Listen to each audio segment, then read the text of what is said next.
welcome to the Spearo podcast. I am the show host, Isaac, aka Shrek. Welcome. If you're here for the very first time, this is the show where we interview spearfishing experts, authorities, and characters from around the world. Today, it's Justin Townsend. He is the host of the Wild Fishing Game podcast, which is kind of like a food-centric podcast where they talk about hunting, fishing, and cooking of all different types of wild foods. Today's episode, we focus in on 3 different ways that you can prepare fish. We get into a burger recipe, a stock recipe, and a tinfoil pack, which is remarkably versatile and a very interesting way that I haven't even tried before. So I really like sort of being challenged and made to think about food in a different way. So it was really cool of Justin to come visit us. Before we get into today's episode, I want to get into a couple of quick shout outs. Awesome review here. It says, great listen, relevant to UK Spearos. Loving it, guys. Recommended this by my dive buddy over here in Devon, and I'm hooked. Keeping lockdown bearable and lots learned to improve my hunting this season. That's from UK Noob. I think I might have read this one out before, but anyway. Also, Brett Whitman from Spearfactor Podcast has left me an awesome tip for cave diving. And if you want to leave a tip, or if you want to leave a story or a lesson learned, or you've bought yourself a new bit of equipment that you'd really like to review, head along to Spearo.com, head up into the menu and find the Noobers Spearos segment where you can leave a up to 3-minute voice message that I will try and include in a upcoming podcast episode. Try and keep it short and sweet, but I'd love to hear your stories. Get them in, get them to me. For now, let's get over and have a listen to Brett Whitman from Spearfactor's tip. Here we go. Hey Shrek, it's Brett, Mr. Spearfactor. Anyways, I just wanted to let you know I had a tip for people that I guess I took for granted. People didn't know about it very much. So my tip for people when they're looking for ledges and in holes and areas where light is not necessarily getting to is when you're doing your breathe up, close your eyes or close one of your eyes so that, like pirates did back in the day, when you go down, open that eye and it's already dilated for the lower light. Like, pirates back then, they wore the eye patch on their eye, and when they would go under the boat, they flipped the patch over so that they could see easier. Anyways, just wanted to share that with you. Love what you're doing. Keep it up, brother. And I actually really like when you guys imitate American accents. It's pretty funny. All right, bye. Awesome tip there from Brett. Thanks for submitting that. So Spearo.com, head up to Noobers Stories and you can submit your own voicemail. For now, I want to head out and chat with Justin Townsend. He's been a hunter and an angler since he was a child. He's now living in Florida. He's pretty much a noob Spearo, but he's writing some fantastic recipes for Spearing Magazine. He's also editor-in-chief over at harvestingnature.com, and he's a professionally trained chef. Let's get into it without further ado. This episode of the Spearo podcast is brought to you by spearfishing.com.au. They've been on board for more than 100 episodes, and I'd love for you to shop at spearfishing.com.au. They have a price beat guarantee, hassle-free returns, flat shipping rates across Australia, and you can save $20. For every purchase over $200, if you use the code NoobSpearo, you save $20. Thanks for supporting the Spearo podcast and shopping with spearfishing.com.au. Partners of the Spearo podcast, Neptonics.com. Neptonics offers the best spearfishing gear, spear guns, carbon fins, spear gun parts and packages at the lowest prices. Go to Neptonics.com, use the code NOOB10 to save 10% off anything at Neptonics.com. NOOB10. Boom! All right, well, welcome to the show. I've got Justin Townsend here from Harvesting Nature, the Wild Fishing Game podcast host. Him and a bunch of his buddies record a sick podcast all about sort of turning your wild fishing game into lovely, tasty meals for your friends and family. Justin's also a trained chef. I'm looking forward to getting him on the show. So welcome along, Justin. Yeah, well, thanks for having me on. Looking forward to chatting. Yep, cool. So today in Veterans Vault, we were going to dig into sort of 3 different ways to think about preparing fish. So I'm kind of looking forward to that part of the show. But tell us a little bit about your podcast and the magazine that you're also editor-in-chief of. I think it's something that a lot of my audience would probably be interested in because we love turning our what we hunt and fish for into awesome meals. So yeah, so. Kind of about me. So I grew up in Oklahoma, like middle of the country in the U.S., grew up hunting and fishing. And then when I was 18 years old, I set off to college. And while I was off in college, I started training in kitchens in New Orleans, which for many of you that know is a big seafood city. And got immersed in that sort of that lifestyle and culture. And then once I got out of college, ended up on the West Coast out in California, and was really looking for something to do more with my cooking and my writing and everything. And that kind of laid the foundation for Harvesting Nature. And the whole thought behind it being, I want to find a way where I can connect, my passion for food and my passion for the outdoors, be it, hunting or fishing, whatever the case, and kind of join them together. And that was what is still Harvesting Nature. And it just continued to grow, since it's been, we're coming into our 10th year of just growth of an online sort of magazine where we put out daily articles about adventures or wild recipes. We launched the podcast last year. We're starting to dabble into short film, but really, like you said, our passion is taking what we harvest from the field and creating a meal out of it to really honor that catch or that animal's life and really just eat good food at the end of the day. It's about doing what we enjoy and coming home with a good meal for our friends and family. 100%, man. And I pitched you before we got on the show today because you have written a book yourself about seafood and mostly wild game, I think. But can you tell us a little bit about that? So obviously 10 years with the online publication, you had probably hundreds of recipes to draw from. How did that is that also sort of an extension of what you've been doing with Harvesting Nature? Yeah. So the book is titled Eat Wild Game. I like very straightforward titles. I don't like to fluff it up. That way you know what you're getting. Yeah. And I just went through there, and it's mostly a lot of venison, wild pig, and some small game recipes like rabbit, squirrel, things like that in there. And it's just kind of it's some of my favorites and some of those that I'd put together. Some I pulled off the website. Some are unique to paper, but just really wanted to go for it. I saw a lot of other people putting together wild game cookbooks, and I was like, you know what? I've got enough confidence and enough recipes behind me that, why not? So I pulled the trigger. I did the whole self-publishing thing, and now we sit almost 4 years later.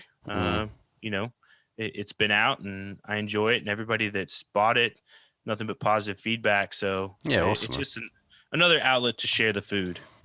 Like I mentioned, I was also pitching you an idea. I haven't told the community about it yet, but it's I'm putting together this idea called 99 Spearo recipes, actionable meals for the everyday Spearo, less than 30 minutes prep time. Trying to keep it really simple, but crowdsourcing all the recipes from the community to just help make people more intentional towards the the animals and the fish and the game that we take. So very much aligned with kind of what you're doing, man. Tell us a little bit about your hunting, fishing, and now into spearfishing journey. How has that sort of taken place? I mean, you said you've traveled all over the country a little bit there, and you've lived in different parts of it. How has the hunting sort of and the fishing sort of gone with that? So, I grew up hunting quite a bit and fishing a lot, probably a lot more than hunting. But as I grew older and into my teens, it just increased. I found that the outdoor world was it's where I felt comfortable. It's where I wanted to live. I would rather be outside running around the woods or the field or near the river or lake than I would just sitting inside. So that sort of propelled that passion forward. But also to my family, I come from a big agriculture family. So what we didn't grow or have to buy, wild game and fish supplemented our meals. It was commonplace to see, venison on the table or, fried fish that we'd caught that weekend, anything like that, just kind of there for us to eat. So it was really from the beginning, just kind of a natural part of life. And then as I moved around, down to the Gulf of Mexico and then over to the West Coast, and now I'm down in the Florida Keys. It really I really wanted to say I have this unique opportunity everywhere I go to find new environments to both hunt and fish in. Mm. And that, that included when I moved down to the Keys, sort of getting into spearfishing too. But I just see the environment around me, and there's multitude of food sources there that people walk past on a daily basis. And it's just like, hey, I get to play around with all this wild food and try new stuff. So why not take the opportunity in every place I live? And sort of jumping into spearfishing, it was it was a little intimidating for me, especially spending most of my time. And I'll admit I like being in the water and I like spearfishing and all that, but it's just at the end of the day, I'm probably more comfortable with like dirt under my boots. But it's still a fun place, and being in the Florida Keys, it's definitely the closest I can get to hunting, because the nearest hunting here is like 4 hours away. And it's easy for me to pitch to my wife, like, hey, some of the guys are going out on the boat tomorrow morning, versus like, hey, I need to pull 2 days and go up and camp overnight. And so there's that. That's the funny thing too about adult life when you've got a family and things like that. It's sort of like a lot of your activities and things have to kind of match the context and situation you're in. Like if everything's 2 hours away or 4 hours away, it becomes a much greater task getting out and doing what you enjoy. Even though like you said, sort of dirt under your boots is probably more your zone. With the spearfishing side of things, whereabouts in the Keys are you, and sort of And how has that journey sort of taken place? So I'm down in Key West, so very end of the Keys. And as far as getting into it, so I moved down here in 2016 and got down here, and I was just like, saltwater fishing being relatively unfamiliar to me. So I was like, well, what can I do? And then some friends were telling me about spearfishing, and I was like, wow, this sounds like really cool. Like, I get a gun, I get to go dive under the water. So I got to figure that part out. And then I got to figure out how to shoot this gun underwater, and then figure out what fish I'm supposed to shoot and what fish I'm not supposed to shoot. That's the other challenging part.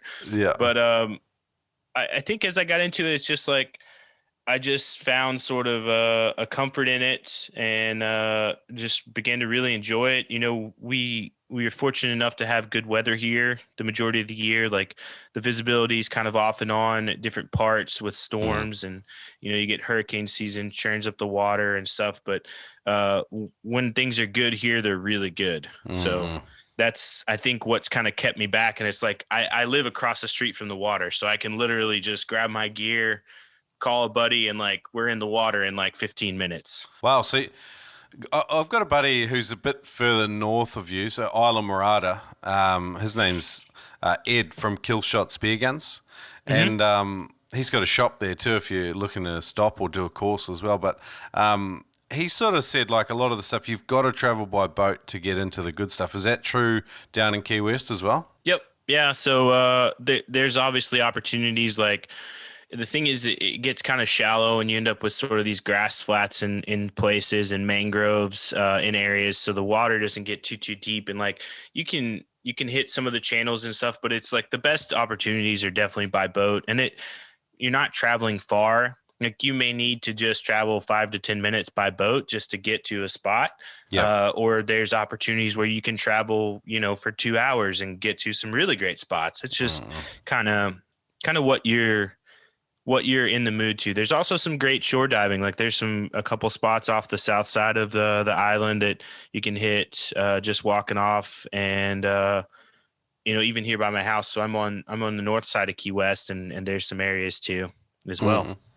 Okay, so how comfortable were you in the water, and how was the free dive? Your free dive spearfishing? Yep, free dive spearfishing.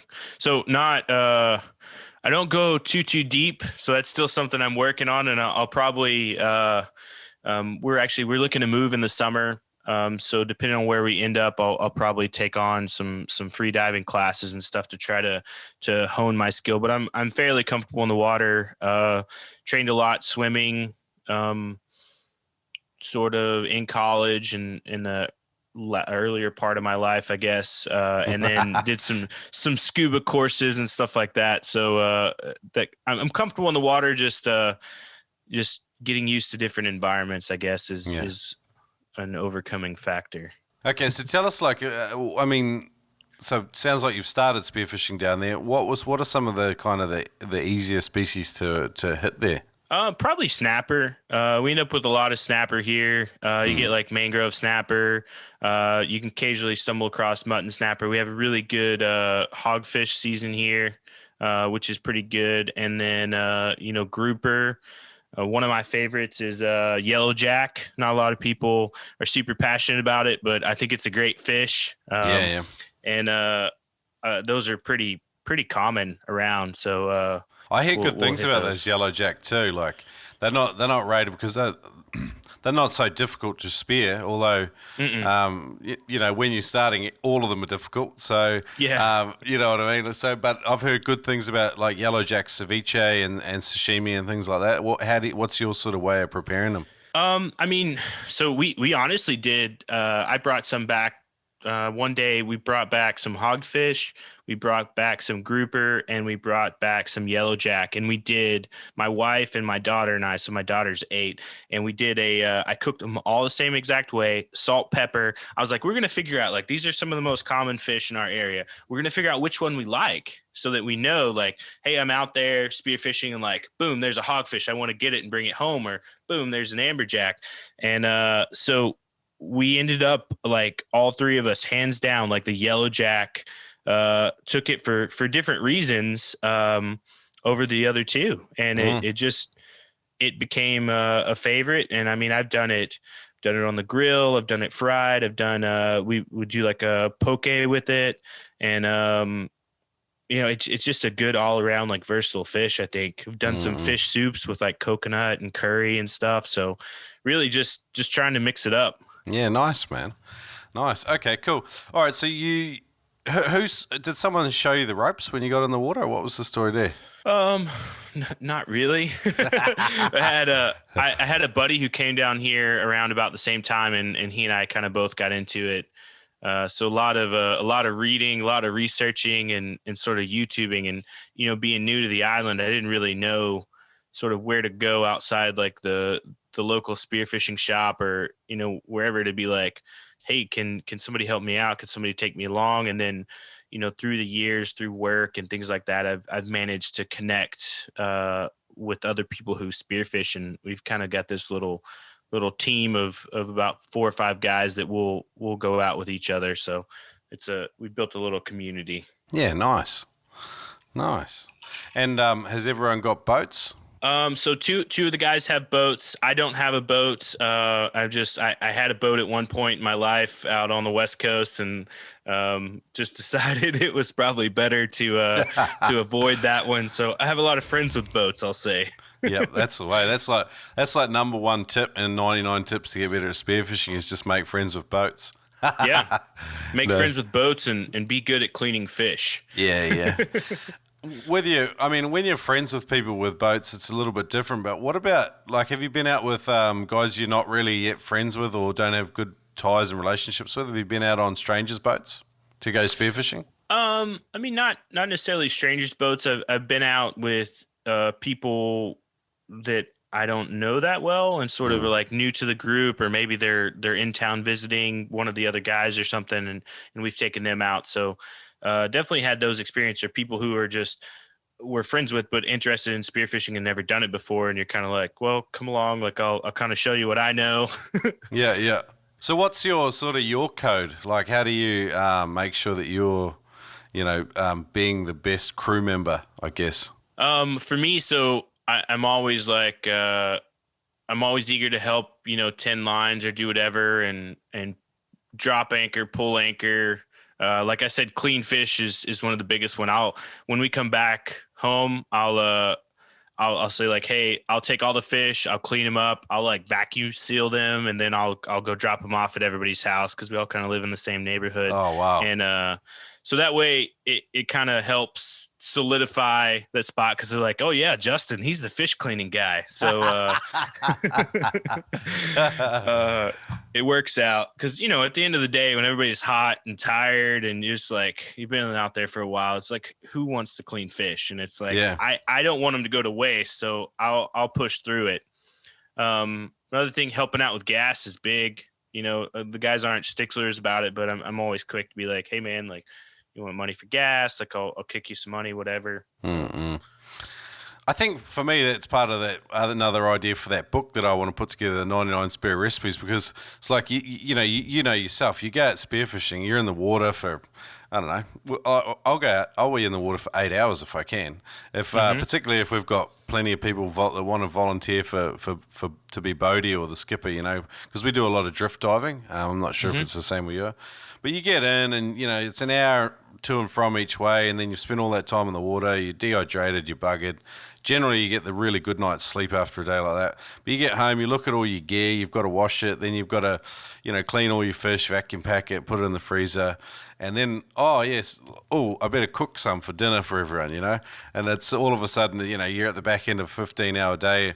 I'm not going to spend an hour preparing some really elaborate Josh Nyland whole fish cookbook type meal. I'm just going to do something that's pretty simple that I know it's going to work with the fish I've got in front of me. And I think that's kind of my motivation for it. It's like just simple stuff. What about you with your sort of, with your chefing skills? Are you tempted to overcomplicate things at times?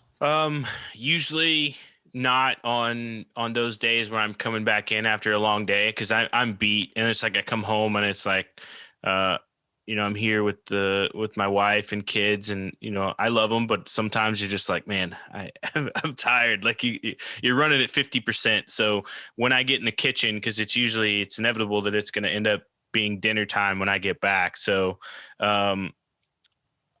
I fight the urge to overcomplicate things, and definitely sometimes being tired subdues that urge to do it. Definitely. And then most of the time it's like fish tacos. Yeah. It's like firing up the grill, and they're going in tortillas with some chopped vegetables, and that's about it. There is something energizing about being creative, though, and like that carries through to the kitchen as well. I think sometimes it's just having the courage to sort of to try new things, because sometimes you bugger stuff up. Yeah, and that's why I talk a lot about people is like in the kitchen, like something most people face is like, here you go, you have something, and I say this in the context of like hunting and fishing and spearfishing, is that you've gone out and you've put in all this work, and you've dove, or you've hiked, or you've gotten to this special river, and there you are with like your prize catch, and you get home and you're like, all right, I got to cook this. First off, like, what am I going to do with it? Second is like, what if I mess it up because I've spent all this time and effort in order to acquire it, and I would feel terrible if I did that. But it's just like, you got to realize everybody's going to make mistakes. I make mistakes. You make mistakes. Everybody makes mistakes in the kitchen. It's okay. Yeah, it's like 99% of meals are still edible. You may have to push through it, but you take it like anything else in life and just kind of learn from your mistakes and push forward. So I think just having a good base to know like what you do and don't do, the basics in the kitchen will help you.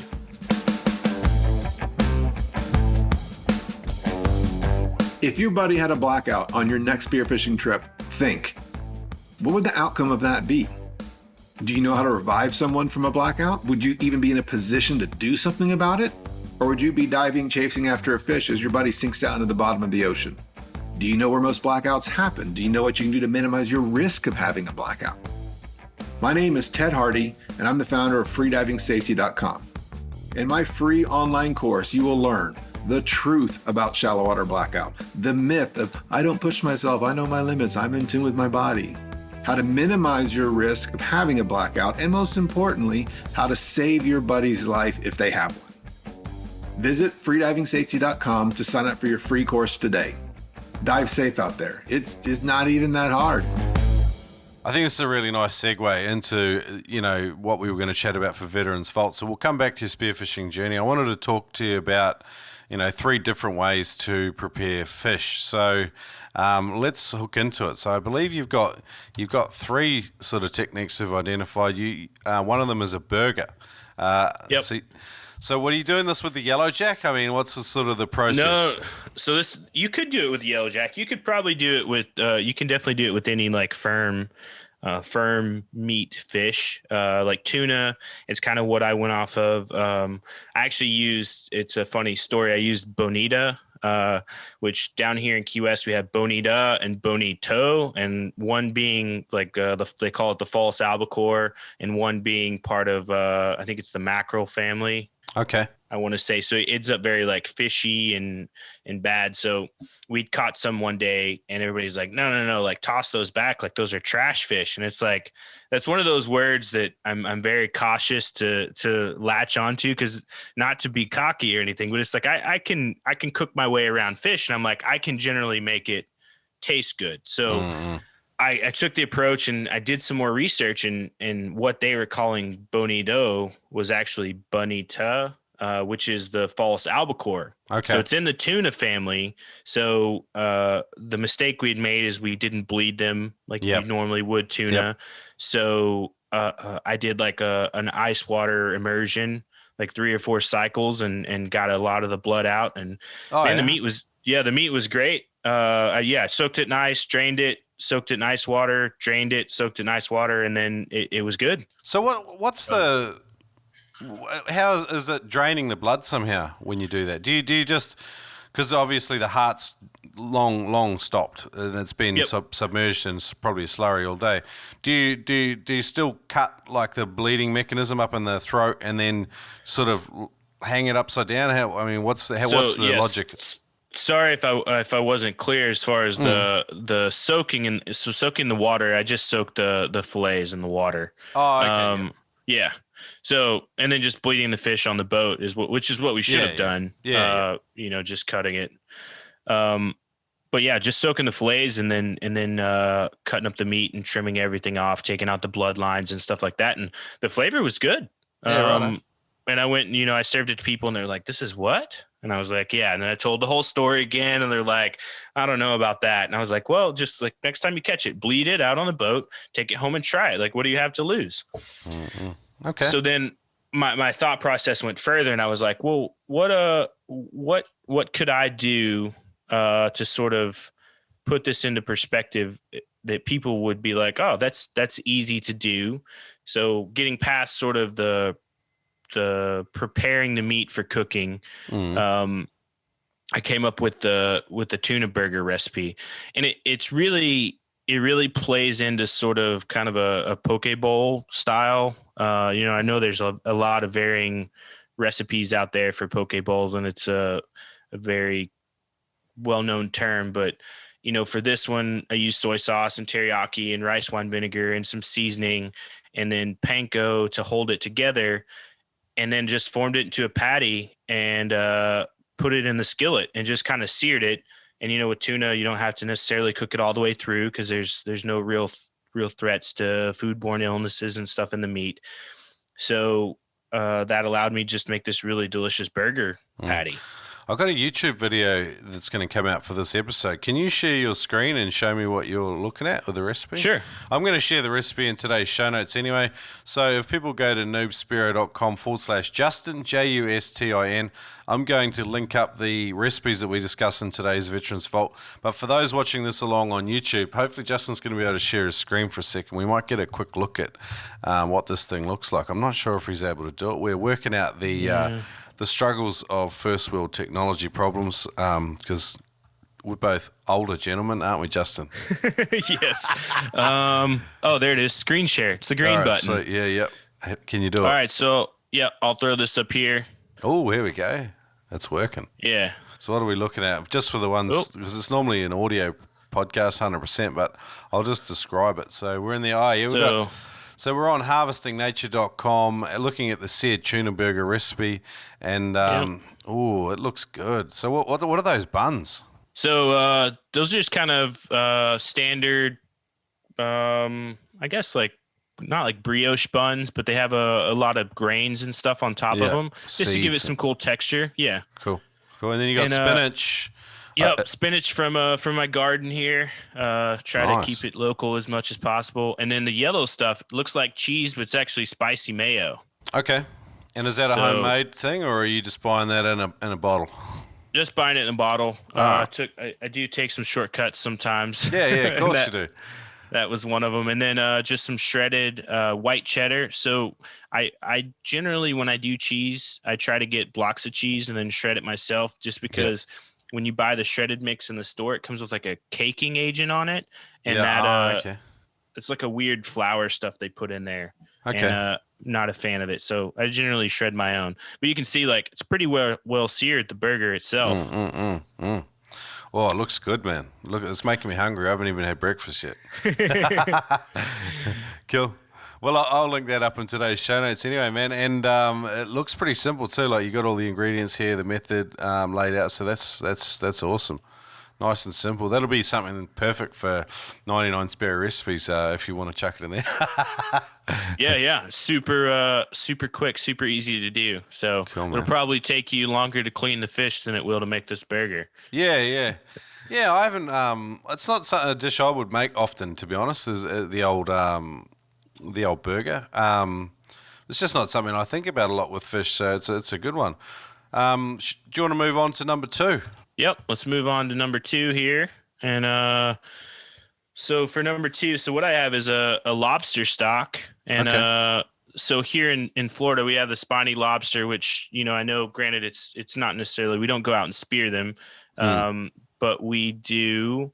It's really common and it's really popular to do. And I lived on the West Coast, didn't get out as much for it there, but here I definitely took as much time to get out several times throughout the season that we have to grab these spiny lobsters. And you can catch them with a net. You can grab them with your hands if you're skilled enough to do so. But I mean, they're pretty common all over the place. They live in the coral heads and in any little rock ledge or hole in the ground that they can find. But I chose a stock sort of as a way, and I can share my screen again if you'd like for this one. Mm-mm. Just describe a stock while you're doing so, if you can. Sure. Yeah. So the stock itself, basically, you think of like a soup base. Yep. But you can do so much more with it other than just make soup. So I use it a lot. So if I cook pasta and I know that I'm going to have a seafood in my pasta dish, like, be it down the road, not necessarily directly in the pasta, but if I'm going to top it with seafood or lobster or something like that, I try to pair it with a stock that's been prepared in the same manner. Okay. And so this would be an instance of like where I would use it. I use it rice, almost the same method. So here you can see, so this is the lobster in the pot here with a bunch of vegetables and stuff with it. Yep. So this is after you've taken the meat out. So you want to get the tail meat and all that stuff out and sort of set that aside. So you want to eat all the good stuff out of the lobster, and then with the remnants, you're putting it into a big pot with vegetables. And do you put herbs and spices in there as well? Oh, sorry, herbs and spices. Yep. Yeah. I do bay leaf, salt, usually like big cloves of garlic. I think for vegetables, I pretty commonly will use carrots and celery, onions. Okay. I use a lot of too, like whatever I have around. Although this is a set recipe, you can definitely go off of it in different ways. So I mean, critical for this, you need like a really big pot, don't you? And then you need some jars to put all the stock in when you're done. Yep. So I use like common here mason jars, and then I put those in the freezer, and they'll stay good for a couple weeks. And then when I'm ready to make pasta, soup, or whatever else, I just pull it out and let it thaw out, and then just dump it in there with whatever I'm cooking. So this would work equally well with fish heads, wouldn't it? And with fish frames and things like that. It would. So the only difference being that with fish, you don't have to do it. So like the time to make on this one would be an hour. Okay. You don't have to cook it that long because it's a white stock, and fish, in order to get kind of all the nutrients and flavor out of it, you don't have to cook it that long. Okay. So 10, 15 minutes at a boil, and it's generally good. Okay, and you've got lemon in there as well. Cool. And so so what, you're straining the pot at the end into these jars, and that's kind of... So generally, yep. Okay. Sorry, didn't mean to cut you off there. No, you're right. That was kind of all my question was. I have never made a stock. I always just buy it in those crappy things you get from the supermarket. And I think this is like because I haven't had a huge pot, some of these things have sort of held me back. But I'm going to have to look at that one. I like it. Yep. So when I strain it at the end, I strain it, first. I have like 3 different strainers I use because generally with the stock, you want to try to get it as clear as possible because what you're doing when you're straining out the remnants of the spices, any like chunks of meat and stuff like that are still in the stock. And you want to pull those out because those are going to continue to add flavor to the liquid. And so like once it's where you want it, you want to pull those extra little bits out and just have just the liquid. And then you can use the leftover for like compost or something for the soil outside. Is that what you? Mm-hmm. Yeah. Generally, not as much with the lobster shells because they take a lot to decompose. I mean, I guess you could mush them up, but the vegetables, definitely straight into the compost. Mm-hmm. All right, cool. Like it, man. So we got stock and burgers. Number 3, what are we doing now? Number 3. So number 3 is actually when we were talking earlier about sort of coming back from a day of spearing or fishing or hunting, whatever. I have some tinfoil packs that I make, and this is tinfoil, aluminum foil. It goes by several different things. Yep. Whatever part of the world you're in. Well, and, here it'll be aluminium, but but aluminum is fine. We can rock it. So with aluminum foil, you basically take and combine whatever vegetables you like inside of it. So a common thing would be like potatoes. You can do squash, celery. Really, you can play with it and do different things to put it in there. And you can do it 2 ways. I've done it both ways before. I either have it already made with the seafood or the meat inside of it and seasoned and just wrapped up, and I have it sitting in the fridge. That way, whenever I get back home, I can throw it in the oven or I can throw it on the grill and just let it cook, and then it's done. Or I've taken it out on the boat before too. And if a buddy's got a grill on his boat and everybody's, diving, we want to take a break midday, or we're just like, we need to eat before we go back, pull one out of the cooler because it's in the aluminum foil. It's pretty durable. Mm-hmm. And then you throw it on the grill there and let it cook. Or if I just do just the vegetables, whatever I catch or shoot, when I come back home, I'll cut it up and throw it in there, and then boom, that's probably like the easiest way to enjoy fish, like after you've been out all day. All right, cool. So you've got your alfoil, you chuck your veggies in. With your herbs or spices, do you put them in another separate container and mix it all together and before you, when you add your meat and stuff, or do you just sort of leave the herbs and spices in there with the pre-chopped vegetables and then later on add the meat and stuff? So I'll generally add some in with the vegetables, and then later on I'll add some spices in with the meat as well. So I'll try to season both, because like if you think about it, each time you add an ingredient in, you're lessening the amount of flavor or spices that are in the dish already. So if you know, like, hey, I'm going to add 1 pound in, you can over season the beginning, but I'm not a big fan of over seasoning. I'd rather under season and sort of build my way up than get something that's, too salty or too spicy right off the bat.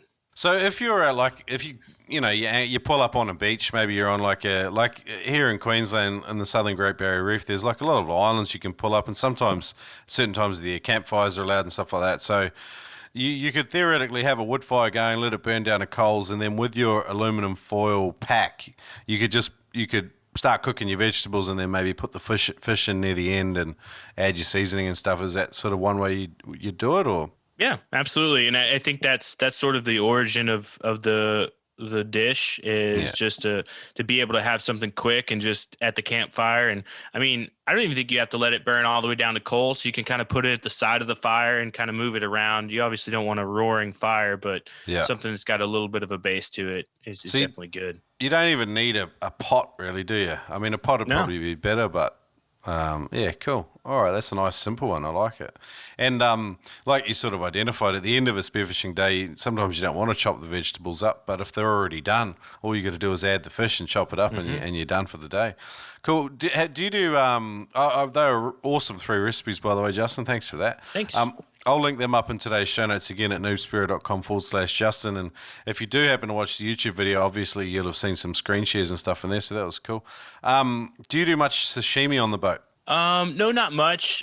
So we try to bring everything back either whole and process it here just for safety's sake. But definitely we've done sashimi and stuff coming back. Yeah.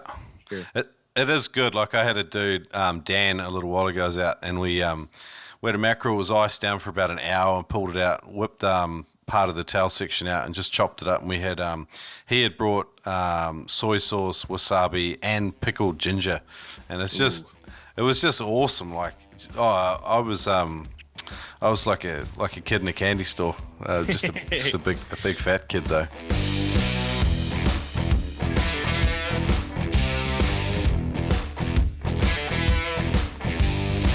This episode of the Spearo podcast is brought to you by the world's greatest spearfishing magazine, Spearing Magazine. There are news and reviews for the latest spearfishing equipment and gadgets inside. There's practical how-to and DIY type articles.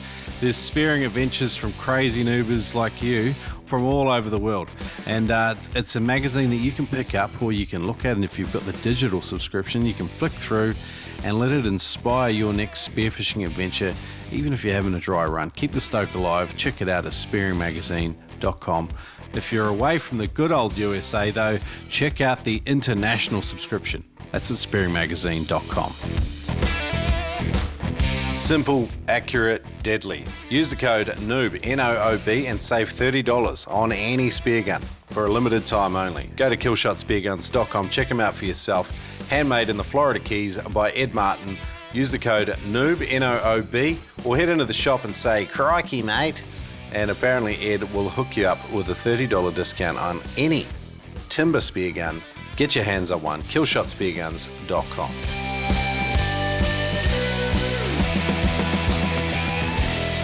Cool, man. Segue back away from food, back into your spearfishing journey. What do you think for you personally are the hardest things in spearfishing, like the hardest things to get competent at? Probably the hardest thing for me is just getting down into depth. And then I think I struggled a lot with in the beginning, sort of identifying different types of fish, other than like, I'm going to go out for a specific fish and it's inevitable you're going to see other ones. And it's like, is that one good or is that one not? Or is that one small or is that one kind of learning that underwater judgment to be whether am I going to shoot this fish or not? You know, I think, and this may be unique to a lot of the people that I've fished with or dove with, but some people in the beginning stages are quick to pull the trigger.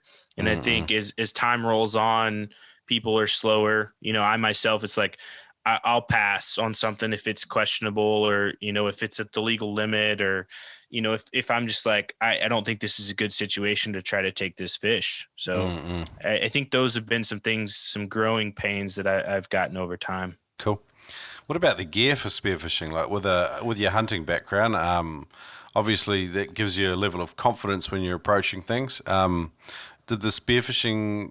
I mean, there's not a lot of gear, but how did you find adjusting to the equipment? I will find. I think that there's a lot of gear. There's a lot of gadgets. You know, in the hunting world on land, there's definitely a lot of gadgets. But at the end of the day, it's like, you know, you can go out with a rifle and that's it. That's a rifle and a knife and you're good. And even though you can do that in the water, there's definitely a lot of things that make it more comfortable.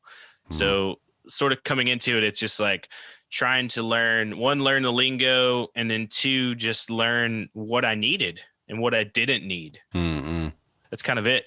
No, I was just I was thinking through what you were saying. Like we have a lot of gadgets as well, and some of them are helpful and some of them are it's just more than you need when you're starting. Like you're flat out just learning how to relax and hold your breath and get down on the bottom. You don't really need the complications of a dive watch or a reel or, you know, like so much of the other stuff that you can add later on, and they you know, they can add enjoyment to the sport and they can give you greater advantage and things like that. But it's not necessary. I think one thing I try to do, so if I see something I'm interested in, if I go to the dive shop or I'm watching YouTube videos or, hearing stories and somebody's talking about something, I'll see if one of my buddies has one first. And I'll be like, hey man, like, can I borrow it? Can I try it out? Or like, walk me through it. What do you think of it? Pros and cons, and kind of get as much of a firsthand experience as I can before I make that final decision of like, am I going to pull the trigger? Am I going to buy this? Cause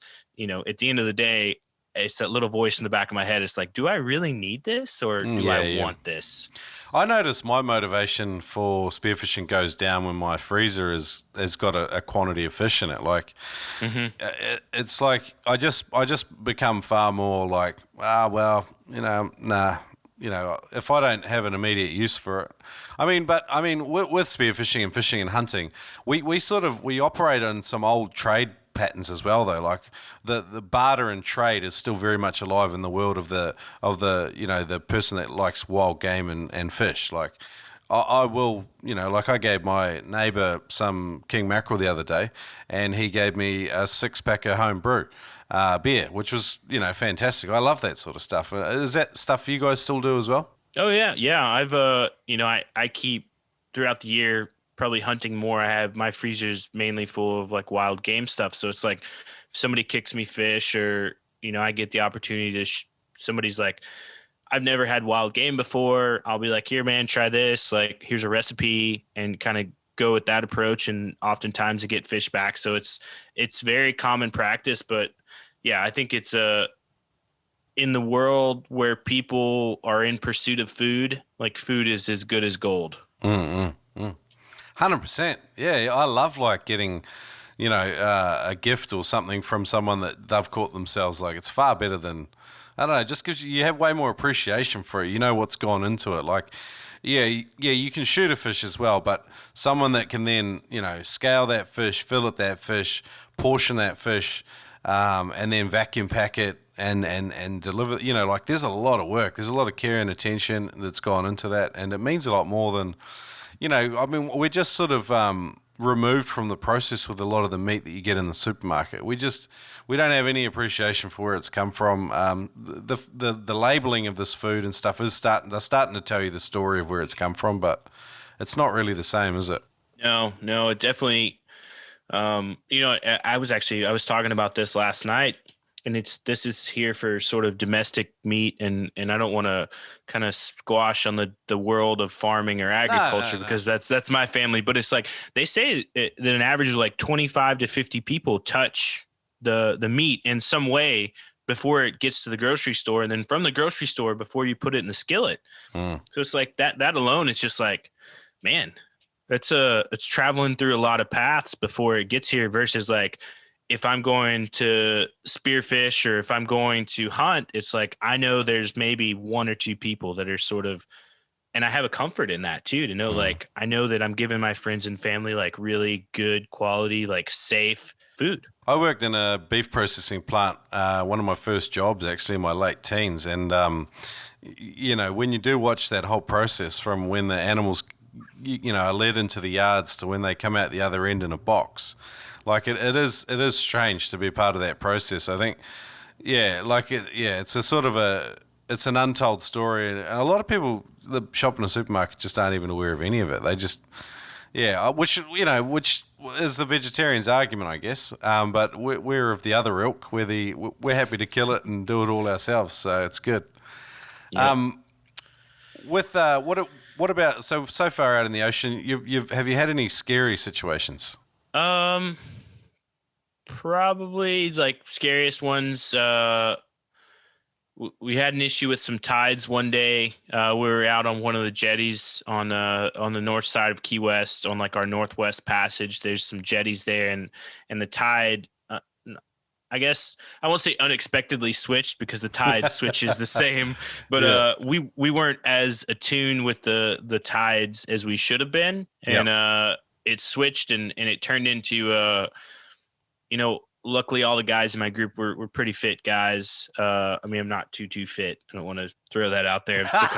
I'm still round, but we were able to make it back to the boat, but it was exhausting and just fighting and pushing. And it's like, had we been out there with someone who wasn't quite as proficient as swimming, like it could have turned into a dangerous situation really, really quick. So I think that's probably like, it stands out definitely as the most like, oh man, we got to be careful. Man, I've had the same. We were anchored out up on a spot, and normally we don't do that. We a lot of the time where we're diving out here, we leave a person in the boat. And for a host of reasons, getting fish out of the water, away from sharks, and interfering with boat traffic and things like that. But we were at anchor. One of my friends made the call to anchor because we actually arrived on slack high tide. And while we're in the water, the tide changed, and this patch of water is like a lot of tidal current runs through this area, and literally 4 of us were swimming as hard as we could for the boat for 40 minutes before we finally made it back. And that wasn't, where the tide had reached full ebb, because there's a bell curve for the tidal movement, whether it's flood or ebb. And if you're in that part of the tide where the water's at its, the most motion, jeepers, there's no way you're swimming against it. And it's every area is different, so you've kind of got to learn things and find out those things to stay safe. So you guys obviously learned a valuable lesson that day. Oh yeah, 100%. And I'd say you mentioned like leaving a guy in the boat, and I think that definitely led to the evolution of like, now somebody's like, hey, I'll take the boat this time, or I'll stay in. Yeah. But just having that safety there too and knowing the tides. I think basic seamanship when it comes to that too. A lot of the systems and practices you adopt in life are from learning lessons. Unfortunately, in spearfishing, some of the lessons that you learn can be fatal. I think, thankfully, most of the time we all get away with it. But, what about like buddy diving and stuff like that? Is your crew pretty good at that, or are you guys, like, do you hunt shallow and just all head in different directions? I'd love your honesty.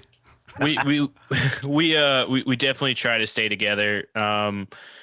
I wouldn't say that we've had some close calls, but it's like you don't ever want to be that one guy in the water, and then it's like, wait, where's everybody? So I think we're all pretty responsible in that fact, and learning through stories of others and situations that we've heard about. It's just like, it's an ounce of prevention's worth a pound of worry, or I forget how the saying goes, but it's just like, why not dive in twos? It's safer. Yeah, for sure.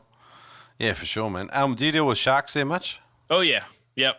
You got a lot of bull sharks, I believe. Bull sharks, yeah. We end up bull sharks run across not as common like hammerheads, and recently more. I think it's probably due to the time of year. Some tiger sharks. Buddy's actually had an encounter. Nothing negative other than just a good scare and a curious shark. But definitely sharks are pretty common here, but just kind of learn to work around them. With tiger sharks, like I have been in the water with them 4 or 5 times, and big ones as well. I've never had an aggressive tiger shark with me in the water. I have seen plenty of footage of them, and they're a different animal when they're sort of in that mode.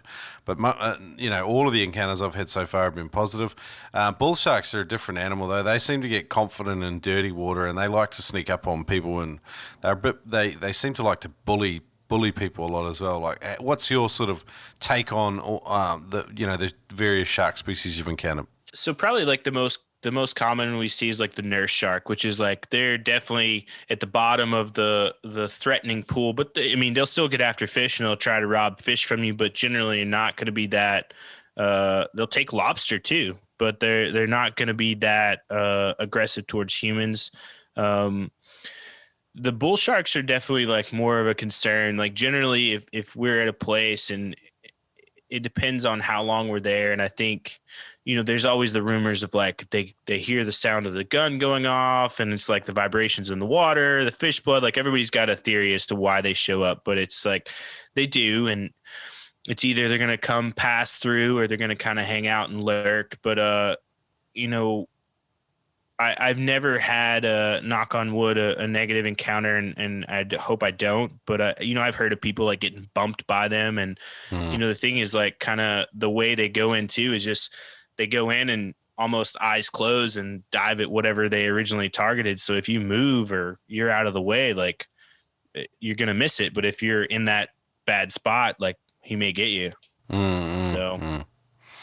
Yeah. I mean, most of the shark encounters we have are pretty positive or fairly innocuous, but it's like, when a person finds out you spearfish, the first question they ask is, "Oh, what about sharks?" What's your response? So I learned on our podcast back in our first season, we talked with one of my buddies down here. His name's Aaron Young, and he's a charter captain that does spearing and stuff. And his common response is like, if you taste the water and it's salty, there's probably sharks. And I was like, that's like the perfect response. So, and then I go on to say, like, as long as you go about things cautiously and like be smart, be aware of your surroundings, and, sort of, it goes back to like know when to shoot and not to shoot. Like we've shot fish and it's been like, oh, there's a shark, or we've seen shark. And then there's like that prized hogfish there that we want to shoot, but we know it's going to turn into a situation if we do. Mm-hmm. Cool. All right, cool. What about funny stuff? You seem like a pretty jovial sort of chap. I'm imagining your peer group are a bunch of funny bastards as well. Oh man, funny stuff. That's a hard one. There's a lot of good moments. I'm always partial to a poo story. I haven't heard one for months, I reckon. What is it? A poo story. A poo story. Ooh. Code Brown, I think we've gotten pretty good at coordinating movements of Code Brown. So luckily, we had a friend get sick, not seasick. I think he had a bad fight with a fish. Actually, a yellow jack kind of kicked his butt, put up a good fight, and I think he drank a little salt water, and then was just kind of hanging out on the boat. And then I was coming back to the boat, and I was just like, what is all this stuff in the water, like floating around me? And I look up at the side of the boat, and he's blowing chunks over the side, and just like drifting into me. And that's fair. I was just like, man, I yelled at him. I was like, dude, I'm right here. He's like, sorry, bro, I didn't see you. So you got a bit seasick, and then just decided to just to throw you a confetti a confetti party made of just his guts. Yeah, leftovers. Ugh. Love it. What a way to shower and clean yourself up after a dive. Right. Cool. For people starting out spearfishing, do you give them any advice? What's your sort of your go-to bits of advice? Sort of go into it without having sort of a mentor or somebody that I latched onto to sort of kind of show me the ropes. I always recommend to people, like, find someone you click with that's in the community, that, is safe, that seems respectful and a good steward of the sport, and kind of like pick their brain. And, if it seems right, have that conversation. Be like, hey, like, can you teach me? Can you show me? Like, what do you know? And then I know there's a lot of good resources online and sort of in dive shops and classes and people teaching. So probably those points. Are you considering a free diving course? Possibly. I'm going to see how it goes. So we've got a few months here. We'll see where we end up next. And yeah, possibly. All right, cool. Fast a little bits of questions. We got the Spearo Q&A. So, who has been the most influential person in your spearfishing so far? Probably is a guy named Justin Lee. He lives in Hawaii. So Justin and I have talked on and off for several years with Harvesting Nature. He did some writing for us, like in the early part of our foundation, and always tried to stay in touch back and forth. So kind of watching his story online and then talking with him, really inspirational. He gets out there and has some cool adventures. So it's always like those big dreams I have too. Yeah. He's a rad dude, man. I think episode 99, it was Justin Lee on here. So yeah, he's a good dude. And who's the best person to go spearfishing with, and why? The best person out of all your dive buddies so far, who would you like to go diving with the most? Oh, out of all my dive buddies, probably my buddy Dave. Oh, this is hard. I'm gonna make somebody upset. No, probably my buddy Dave. Like he's a really good proficient diver. He's good at getting down at depth.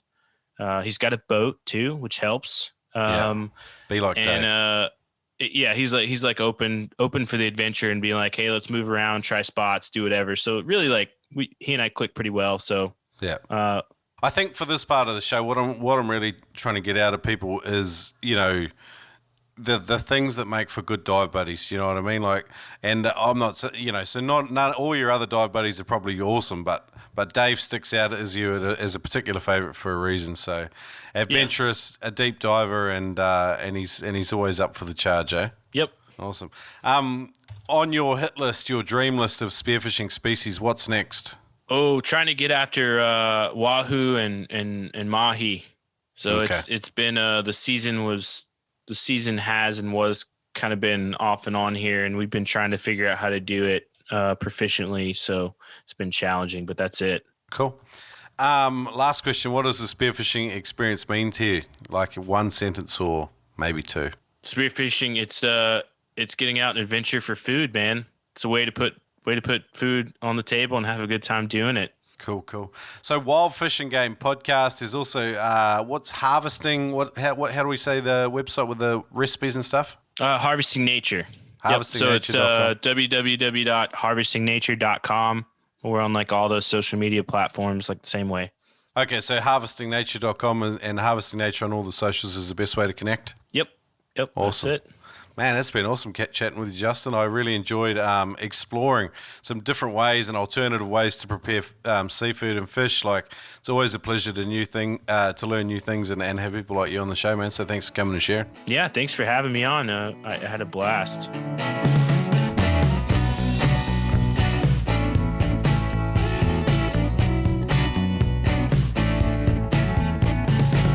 Super cool episode there with Justin Townsend, host of the Wild Fishing Game podcast. Head over and check that out. I would encourage you to do so. Hey, 2 weeks we're back to chat with Adriana Rittenback, and we chat SoCal Dive Babes, starting and cultivating and growing a spearfishing community specifically aimed at women. The men are not excluded though, so let's not worry too much about that. But come back in 2 weeks. Adriana she's a phenomenal chat, and I really had a great time. So I will see you in 2 weeks. As usual, you can leave a Noobers story at noobspearo.com, and that will be included in an upcoming episode. I'd love to hear your stories about what's going on in your spearfishing. But otherwise, hey, thanks to the patron listeners. If you want to become a supporter, go to patreon.com/noobspearo and do so. Awesome, I'm out. Have you ever wanted to slay fish with a weapon of your own creation? Good news for you. Episode 123 of the Noob Spearo podcast with Ed Martin from Killshot Spear Guns lays out the pattern and the plan to help you build your own weapon of death and lay waste to fish with something with your own maker's stamp on it. And along with that, go to today's major sponsor website, neptonics.com. Go to the Spear Gun Builder page and select your components to build that magical weapon, and use the code NOOB10 to save a further 10% off on anything in your shopping basket. So visit neptonics.com, use the code NOOB10 to save 10% off store-wide. This special episode of the Noob Spearo podcast is brought to you by spearfishing.com.au. Long-time partners of the Noob Spearo podcast, spearfishing.com.au have a listener deal. Use the code NoobSpearo to save $20 on every purchase over $200. Thanks for supporting the Noob Spearo podcast and shopping with spearfishing.com.au.